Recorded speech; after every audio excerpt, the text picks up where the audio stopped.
உலக முதலீட்டாளர்கள் மாநாடு தமிழக பொருளாதாரத்தை மீட்டெடுக்க உதவுமா? அரசியல் கண்ணோட்டத்துடன் முதலீட்டாளர்கள் மாநாட்டை பார்ப்பது சரியான அணுகுமுறையா என மக்களிடம் கருத்து கேட்டது புதிய தலைமுறை. அதற்கு அவர்கள் அளித்த பதில்களை இப்பொழுது பார்க்கலாம். மீட்டிங் நம்ம நாட்டுக்குள்ளே நடக்கிறதுனால நம்ம நாட்டோட பொருளாதார வளர்ச்சி அதிகமாகும். இதனால கீழ் லெவலில் எக்கனாமிக்கல் லெவலில் லோ லெவலில் இருக்கவங்களாம் கொஞ்சம் ஒரு ஸ்டெப் மேலே வரைக்கும் இது ரொம்பவே யூஸ்ஃபுல்லாக இருக்கும்.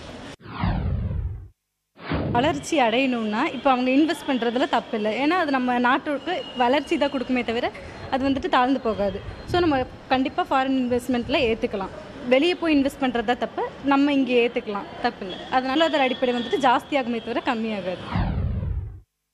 நிறைய இன்வெஸ்டர்ஸ் அங்கே கேதர் ஆகுறதுனால அவங்க இன்வெஸ்ட்மெண்ட்டு அவங்க நிறைய டிஃப்ரெண்ட் தாட்ஸ் அவங்க வச்சுருப்பாங்க. அவங்க தாட்ஸ் எல்லாமே நிறையா இன்க்ளூட் நிறைய ஷேர் பண்ணிக்கும் போது நமக்கு இன்வெஸ்ட்மெண்ட்டு எப்படியும் அவங்க ஜாஸ்தி தான் பண்ணுவாங்க. ஸோ இன்வெஸ்டர்ஸ் மீட்டிங் அது நல்லதாக தான் இருக்கும்.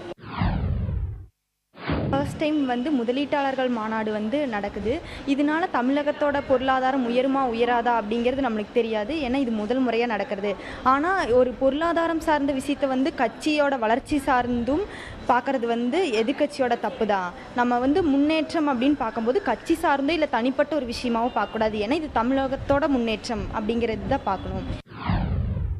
நம்ம நாட்டில் பண்ணுறது ரொம்ப நல்லது தான். ஏன்னா நம்ம நாட்டில் பண்ணால் தான் நமக்கு எல்லாத்துக்கும் பெனிஃபிட்டாக இருக்கும். இதுவே வெளிநாட்டில் போய் பண்ணாங்கன்னா அவங்களுக்கு பெனிஃபிட் ஆகிறதுக்கு பதில் நம்ம நாட்டுக்கே பெனிஃபிட்டாக இருக்கும். அதனால் இங்கே நடக்கிறது ரொம்ப நல்லது.